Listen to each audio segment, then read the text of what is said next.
Mumbai Ahmedabad bullet train प्रकल्पात घणसोली आणि शिळफाटा दरम्यानचा मार्ग आता सज्ज झालेला आहे आणि या बोगद्याचा अंतिम टप्पा आज पूर्ण होणार आहे। या बोगद्याचा ब्रेक थ्रू कार्यक्रम पार पडणार आहे। यावेळी केंद्रीय रेल्वे मंत्री अश्विनी वैष्णव उपस्थित असतील। मुख्य बोगद्यापर्यंत पोहोचण्यासाठी अतिरिक्त बोगद्यासाठी 6 डिसेंबर 2023 रोजी खोदकामाला सुरुवात करण्यात आली होती।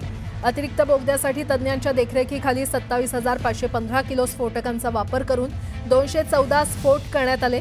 हा प्रकल्प जपानच्या शिंकानसेन तंत्रज्ञानावर आधारित आहे। तर या प्रकल्पाची एकूण किंमत 1.8 लाख कोटी रुपये इतकी आहे। आणि या संदर्भात अधिक माहिती देत आहेत आमच्या प्रतिनिधी स्नेहा जाधव आपल्यासोबत जोडल्या गेलेल्या आहेत।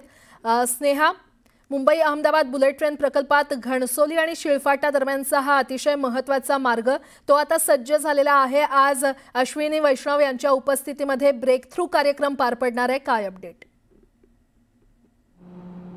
नक्कीच प्राजक्ता, मुंबई ते अहमदाबाद हा बुलेट ट्रेनचा महत्त्वाकांक्षी प्रकल्प राबवला जात आहे। याच दरम्यान जर आपण पाहिलं तर घणसोली ते शिळफाटा दरम्यानचा हा जो बोगदा आहे या बोगद्या दरम्यानचा ब्रेक थ्रू कार्यक्रम आज पार पडणार आहे। खरं तर हा जो या प्रकल्पाअंतर्गत संपूर्ण बोगदा येतोय तो 21 किलोमीटर खोल असा हा बोगदा आहे। आणि आपण जर पाहिलं तर घणसोली ते शिळफाटा दरम्यानचा जो बोगदा आहे तो 4.8 किलोमीटर इतका असा हा बोगदा आहे। आणि जे ब्रेक थ्रू ज्या ठिकाणी करण्यात येणार आहे या इथून स्टार्टिंग पॉइंटला मी उभी आहे। स्टार्टिंग पॉइंटपासून ते 1.8 किलोमीटर इतका आतमध्ये जाऊन त्या ठिकाणी ब्रेक थ्रू केलं जाणार आहे। खरं तर हा महत्त्वाकांक्षी प्रकल्प आहे।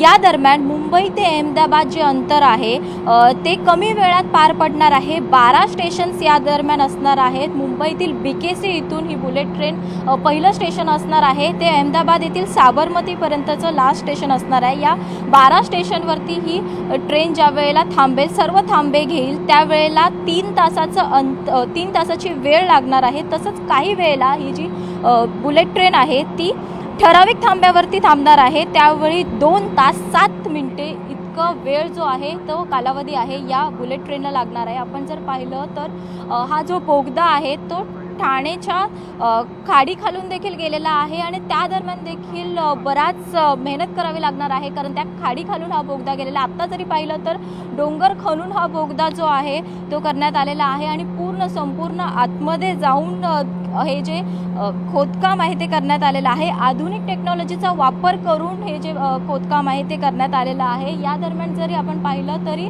आतमध्ये गेल्यावरती देखील डाव्या बाजूला आणि उजव्या बाजूला असे 2 बोगदे देखील आतमध्ये तयार करण्यात आलेले आहे, जेणेकरून एक बाजू जी असणार आहे ती बँड्रासाठी तर दुसरी बाजू अहमदाबाद जाण्यासाठी असा हा मार्ग असणार आहे। त्यामुळे नक्कीच लोक जी आहेत ती प्रतीक्षित आहेत की कधी ही बुलेट ट्रेन सुरू होईल आणि आमचा प्रवास जो आहे तो सुखकर होईल आणि कमी वेळात देखील पार पडेल।